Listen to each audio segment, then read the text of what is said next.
रीनीट 2026 के सारे क्वेश्चंस हम लोग सॉल्व कर रहे हैं। आई होप तुम लोगों ने जो है पार्ट 1 इसका देख लिया होगा। अगर नहीं देखा है क्वेश्चन नंबर 1 से 10 तक का, so the link will be in the description, वहां से देख सकते हो। Now let's move to the question number 11। इसमें कह रहा है कि an AC voltage V equals to 220 sine something T volt is applied to a series LCR circuit. Series LCR circuit हमारे पास है और कह रहा है कि then the current amplitude in this circuit is, हमें करंट का एम्पलीट्यूड निकालना है। आई नॉट हमें पता करना है कितना होगा। आई नॉट पता करने के लिए हमें सबसे पहले क्या चाहिए, इंपीडेंस चाहिए। इंपीडेंस का फॉर्मूला क्या होता है, आर स्क्वायर और एक्सएल माइनस एक्ससी का होल स्क्वायर का फिर टोटल पे रूट डालना होता है। तो एक्सएल हमारा क्या होगा, ओमेगा एल। ओमेगा हमें गिवन है 2 × 10⁻3, एल हमें गिवन है 10 मिली हेनरी। तो यहाँ पे मिली का वैल्यू हम लोगों ने रख दिया। कैलकुलेट करने पे 20 यूनिट आ गया हमारे पास, 20 ओम होगा ऑफ कोर्स। अच्छा, एक्सी को जब हम 1/ओमेगा c करेंगे, ओमेगा का सेम वैल्यू, सी का वैल्यू 25 माइक्रोफैराड, जब हम इसे कैलकुलेट करेंगे तो हमारे पास आ जाएगा 20 ओम। तो एक्सएल और एक्सी दोनों 20 ओम आ गए। इस फॉर्मूला में पुट करने पर ये 0 हो जाएगा और हमारे पास 100 का स्क्वायर का रूट वापस 100 मिल जाएगा हमें।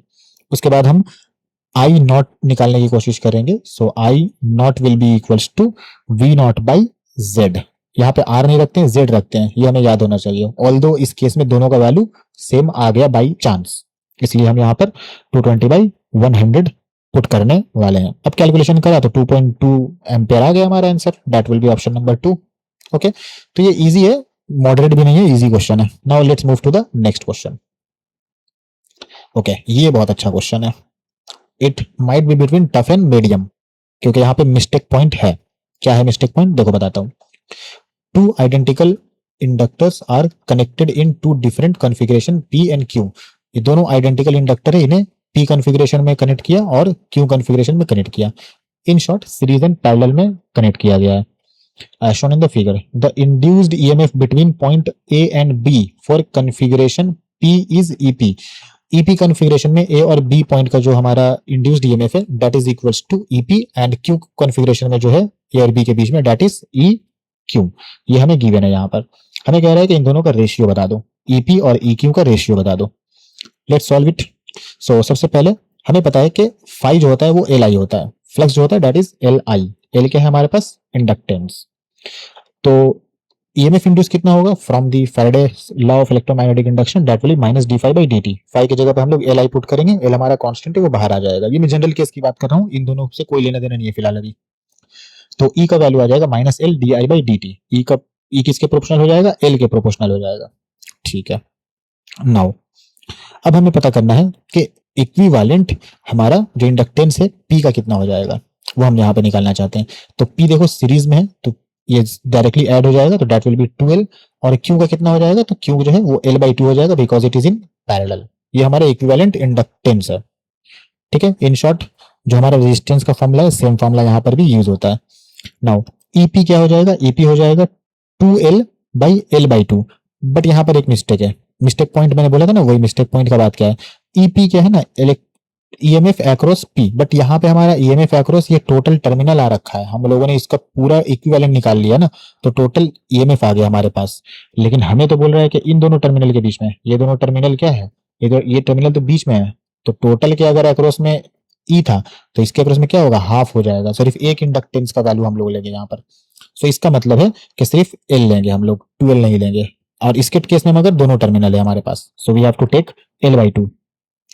समझ आ रहा होगा आई थिंक, नहीं आ रहा है तो वीडियो को पीछे करके फिर से देख लो। तो L ये कैंसिल होकर के ये 2 पर आ जाएगा, सो 2 आ जाएगा हमारे पास option number 1। Now let's move to the next question. 3 identical capacitor PQ are each of the capacitance C are connected to a battery of voltage V as shown in the figure. If the energy stored in the capacitor P and total energy stored in the system are UP। तो हमारे पास capacitor and total हमारे पास UT हमें दे रखा है। तो इसके अंदर energy और टोटल एनर्जी, तो एनर्जी का हमारे पास फॉर्मूला होता है हाफ CV²। ऐसे तुम चाहो तो चार्ज से भी निकाल सकते हो, बट फालतू का एक्स्ट्रा मेहनत है, वो हम लोग इसी से कैलकुलेट करेंगे। तो अगर मुझे इसके अंदर एनर्जी निकालना है कि P में कितना एनर्जी स्टोर है, तो हाफ P का कैपेसिटेंस C और वोल्टेज अक्रॉस P, उसको हमें कैलकुलेट करना है। तो ये हाफ और ये हाफ कैंसिल हो गया, ये C हमारा P के अक्रॉस में कैपेसिटेंस जो कि C है क्योंकि सब इक्वल है। अच्छा, C डैश क्या है, C डैश हमारे पास है इक्विवेलेंट कैपेसिटेंस, बिकॉज हमें टोटल पोटेंशियल कह रखा है कि टोटल पोटेंशियल जो है, सॉरी टोटल एनर्जी हमें कैलकुलेट करना है। तो टोटल एनर्जी के लिए नेट कैपेसिटेंस हमें निकालना होगा।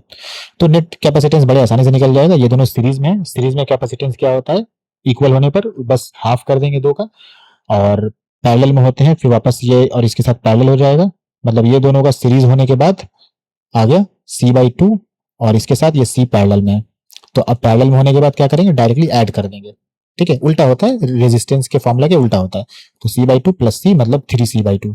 ये हमारा हो गया equivalent capacitance of the circuit, total capacitance. तो हम यहाँ पर इस C डैश के जगह पे पुट कर देंगे 3C/2। अब बात करते हैं पोटेंशियल की। तो टोटल सर्किट पे कितना पोटेंशियल हम लोगों ने दे रखा है, V पोटेंशियल दे रखा है। तो हम लोगों ने V का स्क्वायर पुट कर दिया जस्ट डायरेक्टली यहाँ पर। अच्छा, हमें V अक्रॉस P चाहिए, तो इसको भी निकाल लेते हैं। देखो, total potential across this two terminal is V। तो अगर मैं बात करूं कि S से मेरा पोटेंशियल कितना जाएगा, तो टोटल V जाएगा। तो सिमिलरली इन टर्मिनल के बीच में पोटेंशियल V होगा क्योंकि पैरेलल में कनेक्ट है। अब ये दोनों इक्वल है तो दोनों इक्वल पोटेंशियल कंज्यूम करेंगे, तो ये 50-50 कंज्यूम करेगा, ये भी 50-50 जो भी है टोटल पोटेंशियल का हाफ कंज्यूम करेगा। सो V/2 तो यहाँ पे हम लोग V/2 पुट करेंगे। अब C को कैंसिल करेंगे, V को कैंसिल करेंगे, स्क्वायर को, और वैल्यूज हम कैलकुलेट करेंगे। तो इसका वैल्यू आ जाएगा 3/2, ये वैल्यू 3/2 आ गया यहाँ पर। इसका भी जाएगा 1/4, ये 1/4 नीचे आ गया। इस 2 को ऊपर भेजेंगे, इससे कटेगा 2 आएगा नीचे में, 3 into 2 6 हो जाएगा। तो option number 1 will be correct option. I hope समझ आ गया होगा। Let's move to next question. Conducting loop of finite resistance lies on the XY plane. ये हमारे पास एक लूप है, कंडक्टर है, और ये हमारे पास XY प्लेन पर है। ये हमारा X मान लो, ये हमारा Y मान लो, और Z क्या हो जाएगा, इनसाइड हमारे पास Z हो जाएगा, ऊपर की तरफ पॉजिटिव Z, अंदर की तरफ नेगेटिव Z एक्सिस। एनीवे, हमें कह रहा है कि there is a constant magnetic field in the Z direction. Magnetic field हमारा कांस्टेंट है B। The area of the loop varies with time T as this. Area हमारा चेंज हो रहा है, ठीक है, एरिया हमारा चेंज हो रहा है। एरिया कैसे चेंज हो रहा है, A=A0 1 + sin t in appropriate units. The figure that correctly indicates the qualitative behavior of power P dissipated in the loop as a function of time. ठीक है, मैंने टाइम के साथ हमारा पावर कैसे बिहेव करेगा वो निकालना है। सबसे पहले जब ये लूप हमारा छोटा बड़ा होगा, ठीक है, साइज जब छोटा बड़ा होगा लूप का, तो फ्लक्स चेंज होगा लूप के साथ। फ्लक्स चेंज होने के साथ हमारा EMF इंड्यूस होगा, फैराडेज लॉ, अभी मैंने थोड़ी देर पहले बताया, E = -dφ/dt। तो फाई हम लिख सकते हैं B × A। अच्छा, B हमारा कांस्टेंट है, उसको हम लोगों ने बाहर किया। d/dt ऑफ एरिया, एरिया को मैंने यहाँ से पुट कर दिया बिकॉज एरिया इज वेरिएबल, और वेरिएबल होने की वजह से ही तो हमारा करंट इंड्यूस होगा, क्योंकि फ्लक्स हमारा चेंज होगा। इसको जब डिफरेंशिएट करेंगे तो ये 1 हमारा कांस्टेंट है, A0 जाएगा मल्टीप्लाई होके, तो उसका वैल्यू 0 आ गया। इस A0 का वैल्यू A0, sin t का वैल्यू cos t आ गया हमारे पास डिफरेंशिएशन करने के बाद। तो ये हमारे पास एनर्जी है फिलहाल, हमें तो एनर्जी नहीं पूछा है, हमें तो पूछा है पावर। तो पावर कंज्यूम हम जानते हैं किसी भी रेजिस्टेंस वाले सर्किट में, it is E²/R, V²/R। V का जगह पे हमें यहाँ पर EMF पुट करना है। ओके, सो E²/R। तो हम लिख सकते हैं कि B, जस्ट वैल्यू मैंने पुट कर दिया यहाँ से, तो B²A² cos² t/R। अब हम लोगों को क्या करना है, अब हम लोगों को ये वाला ग्राफ बना देना है। तो कॉस का ग्राफ कैसे बनता है, कॉस का ग्राफ तो ऐसे बनता है, लेकिन स्क्वायर है तो नेगेटिव वाला पार्ट हमारा पॉजिटिव हो जाएगा, नेगेटिव वाला पार्ट हमारा पॉजिटिव हो जाएगा। तो इस तरीके से हम देखो कि हमारे पास ग्राफ कौन सा आएगा, तो हमारे पास ग्राफ आ जाएगा, ये वाला ग्राफ आ जाएगा 3 नंबर। ठीक है, option number 3 will be the correct option. चलो नेक्स्ट क्वेश्चन पे चलते हैं। सो इस क्वेश्चन में हमें कह रहा है कि इन एन एडियाबेटिक एक्सपेंशन, ठीक है भाई, एडियाबेटिक एक्सपेंशन हो रहा है। एडियाबेटिक एक्सपेंशन का फॉर्मूला क्या होता है, PV⁴ γ कांस्टेंट। और वर्क डन क्या होता है, वर्क डन का फॉर्मूला ये होता है nR∆T/1 - γ।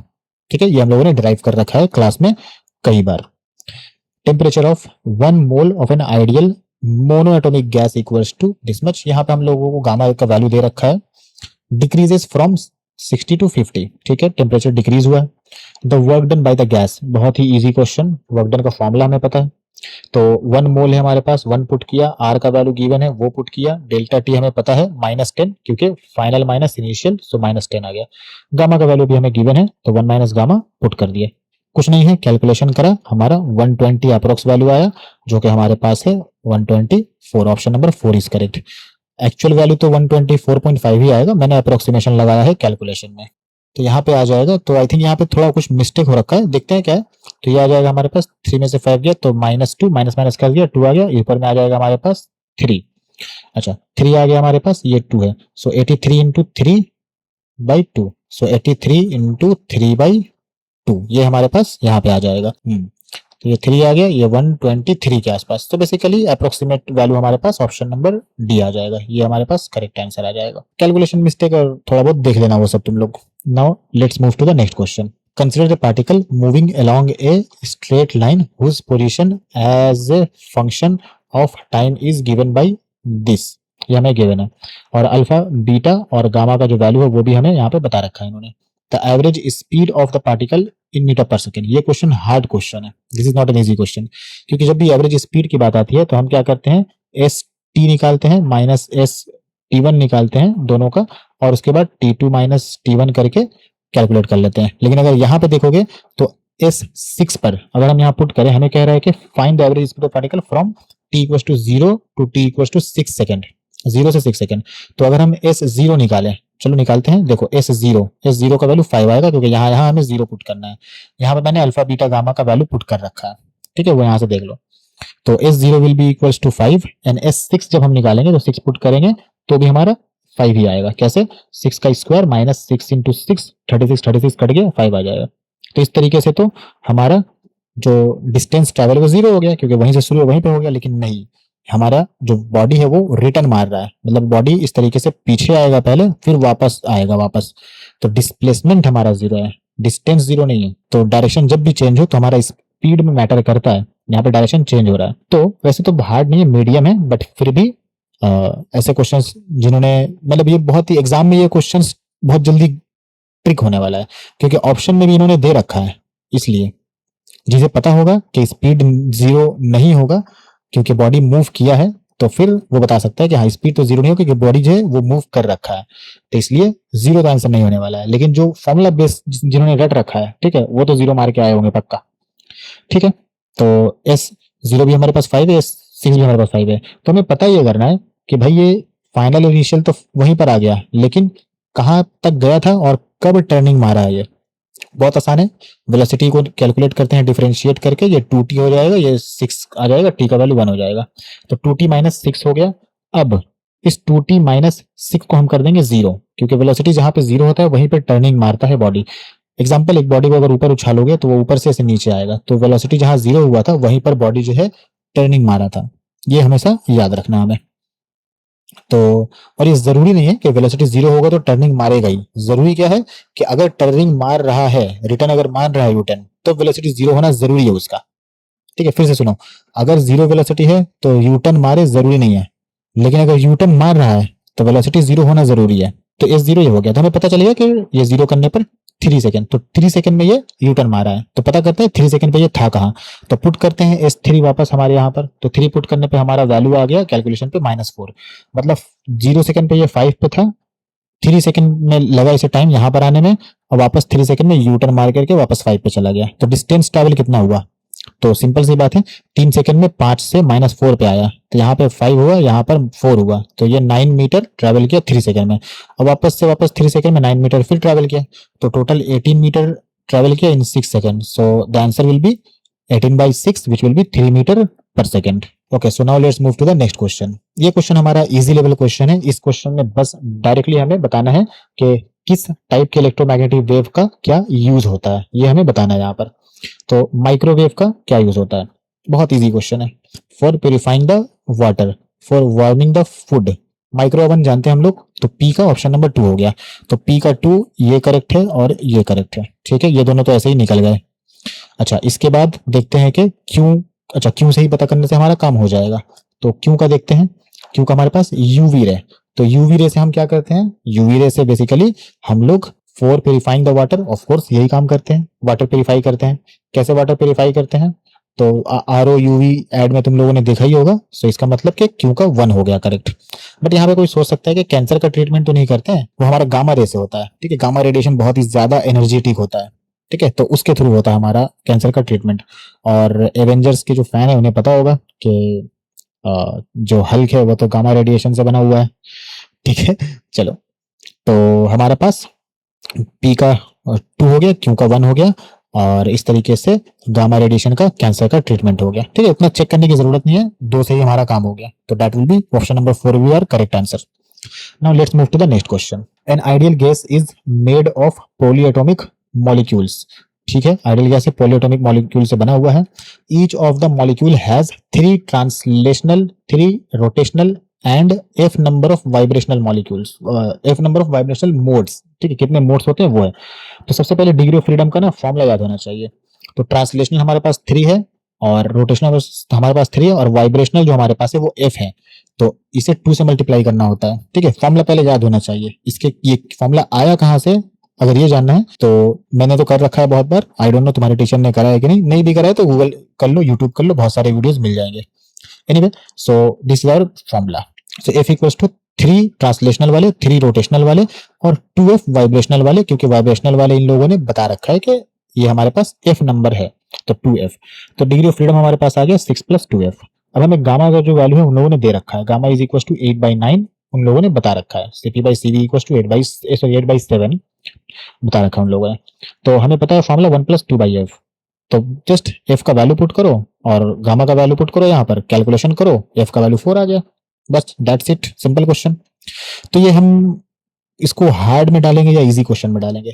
तो मैंने इसे हार्ड में इसलिए डाला है ना क्योंकि ये फॉर्मूला नहीं पता है बहुत लोगों को. ठीक है, ये फॉर्मूला डिराइव भी करना अपने आप में एक 3D विजुअलाइजेशन चाहिए. इसके लिए किसी दिन में इसको जरूर कराऊंगा. उसके लिए चैनल को सब्सक्राइब कर लो, सपोर्ट भी कर दो. Now let's move to the next question. Unit positive point charge is taken slowly through an infinitesimally thin tube that is inside a charged dielectric sphere of radius r. तो एक charge dielectric sphere हमारे पास है, इसका radius r हमारे को given है, capital R इसका रेडियस है. इसको कैसे ले गया, एक थिन ट्यूब. तो एक स्फीयर समझ लो और एक थिन ट्यूब उसमें होल बना दो. ऐसा समझ लो कि वाटरमेलन के अंदर में क्या किया तुम, ऐसे ऐसे होल बना दियो वाटरमेलन के थ्रू, और उसके थ्रू जो है यहाँ से चार्ज को लेके जा रहे हो. तो ये विजुअलाइजेशन बहुत जरूरी है समझना. अब बाहर हमारे पास यहाँ था, इससे हम लोगों ने उस होल के थ्रू लेके आए. तो इनिशियली ये कहाँ पे था, इनिशियली ये 2r डिस्टेंस पे था और बाद में ये 3r डिस्टेंस पे आ गया. तो अब एक बात देखो, हम अंदर से किसी भी पाथ से ले जाएं, हमें तो पता है कि भाई पोटेंशियल डिफरेंस मैटर करता है. अगर पोटेंशियल डिफरेंस 0 है तो वर्क डन 0 है. करेक्ट. अगर पोटेंशियल डिफरेंस जो भी आए किसी भी पाथ से ले जाए, तो ये होल के थ्रू ले जाओ या ऊपर से ले जाओ या कहीं से भी ले जाओ, इनिशियल एंड फाइनल पोटेंशियल हमारा मैटर करता है. सो हम सबसे पहले पोटेंशियल लिख लेते हैं. तो पोटेंशियल क्या होता है, 1/4πε0 Q/r. अच्छा, ये 1/r है. ठीक है, तो यहाँ पर 1/r और बाकी Q कितना होगा, तो टोटल चार्ज जो हमारे पास है वो Q हो गया. अगर इन साइड बात बोलता तो हमें फिर देखना पड़ता कि पोटेंशियल कितना होगा, उसके लिए अलग फॉर्मूला है वो यूज करते हैं. बट आउटसाइड कहा हम लोगों को, तो आउटसाइड किया तो हमें टोटल चार्ज देखना होगा. तो टोटल चार्ज दोनों पॉइंट आउटसाइड है, तो टोटल चार्ज हमें कितना कितना है, तो चार्ज डेंसिटी इंटू हमारा वॉल्यूम. Very simple question. तो 1/4πε0 1/r यहाँ पर, और यहाँ पर आ जाएगा 4/3πr³ रो. अब यहाँ पे 4π कैंसिल हो गया, r यहाँ पे हमारे पास स्मॉल r होगा, कैपिटल R नहीं होगा. This will be our small r, क्योंकि कैपिटल R तो स्फीयर का रेडियस इन लोगों ने बोल रखा है. तो जो डिस्टेंस लेंगे हम लोग किसी भी पॉइंट का, that will be our small r. सो इसमें देखो ध्यान से, रो कांस्टेंट, r कांस्टेंट, 3 कांस्टेंट और ε0 कांस्टेंट. तो 1/r सिर्फ हमारे पास बचा, दैट इज वेरिएबल. तो हम क्या लिख सकते हैं यहाँ पर, हम लिख सकते हैं यहाँ पर कि जो वर्क डन होगा that will B charge into potential difference. तो इन्होंने कहा है कि यूनिट चार्ज को हम लोग लेके जा रहे हैं, यूनिट पॉजिटिव चार्ज को. तो यूनिट पॉजिटिव चार्ज को हम लोग शिफ्ट कर रहे हैं, तो पोटेंशियल डिफरेंस इनटू चार्ज, यही वर्क डन होता है. So potential difference will be equals to, यहाँ से देख लो, v2 - v1. तो v2 क्या हो जाएगा, ये तो कॉमन ले लूंगा मैं क्योंकि ये कांस्टेंट है. सो रो r³/3ε0 1/r2. r2 कितना है, r2 है 3r और 1/r1, r1 कितना है 2r. सो 1/3r - 1/2r एलसीएम लेंगे, आ जाएगा हमारे पास ये ऑफ कोर्स 2 - 3 माइनस में आएगा, बट हमें तो यहाँ पर मैग्नीट्यूड चाहिए. यहाँ पर इन लोगों ने कह रखा होगा मैग्नीट्यूड, तो हमें तो मैग्नीट्यूड चाहिए. So rho r²/18ε0. So answer of the n will be equals to 18. So option number 1 is the correct option. Easy question को ट्विस्ट किया गया. मैंने जैसा कहा कि paper is not tough, paper is moderate to easy, लेकिन इसे twist किया गया. इसमें बहुत सारे क्वेश्चंस जो है ना वो इजी को ट्विस्ट करके हार्ड की तरह दिखाया गया है. ठीक है, मैंने 3 क्वेश्चंस तो ऑलरेडी तुम्हें दिखा चुके हैं, इजी थे बट हार्ड की तरह उसे दिखाया गया है. अभी आगे और क्वेश्चंस आने वाले हैं. Now let's move to the next question. A current I0 flows through a metallic circular loop of radius r as shown in the figure. Resistance of the segment ABC is half that of ADC. तो इसका resistance क्या है, इसका resistance half है इसके मुकाबले में।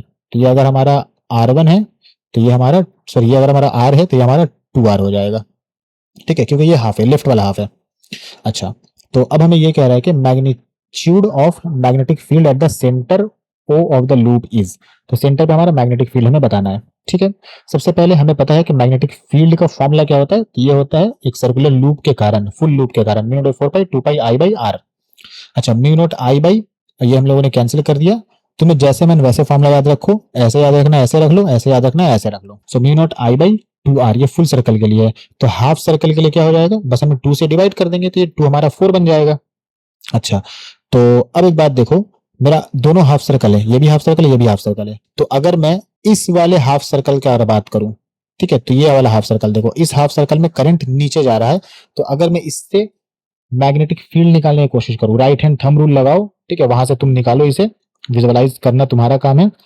तो ये हमारे पास इस तरीके से ये कहाँ जाएगा, ये हमारा दे देगा अपवर्ड, ठीक है, ये पेपर से अपवर्ड दे देगा हमें, अपवर्ड की तरफ हमारा जाएगा हमारे पास मैग्नेटिक फील्ड। अच्छा, इसको जब अप्लाई करोगे तो ये हमें कहाँ देगा, ये हमें दे देगा ऑपोजिट डायरेक्शन, तो ये इनवर्ड दे देगा, तो ये पेपर से इनवर्ड जाएगा, तो इसके कारण आउटवर्ड, इसके कारण इनवर्ड। एक अच्छी बात यहाँ पर है कि हमें यहाँ पे नेगेटिव पॉजिटिव नहीं दिया है, वरना हमें वो इनवर्ड आउटवर्ड कैलकुलेट करना पड़ता है। तो हम क्या कर सकते हैं, डायरेक्ट इसका मैग्नीट्यूड देख सकते हैं, हमें वो टेंशन नहीं लेना है। तो सिंपल है, mu naught by 4R, mu naught by 4R, क्योंकि रेडियस तो कांस्टेंट है तो हम करंट लिखेंगे। तो हमें एक बात बता रखा है कि एक का करंट जो है दूसरे के मुकाबले में डबल है, रेजिस्टेंस एक के मुकाबले में दूसरे का डबल है, तो जाहिर सी बात है करंट भी एक के दूसरे के मुकाबले में डबल होगा।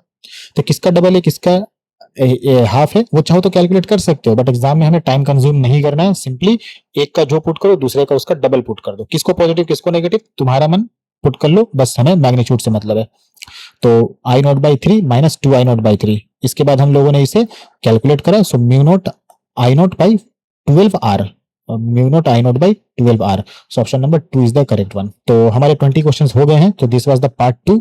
और आगे के जो क्वेश्चन है वो हम पार्ट 3 में सॉल्व करने वाले हैं। The link of that video will be in the description, और सब्सक्राइब टू द चैनल।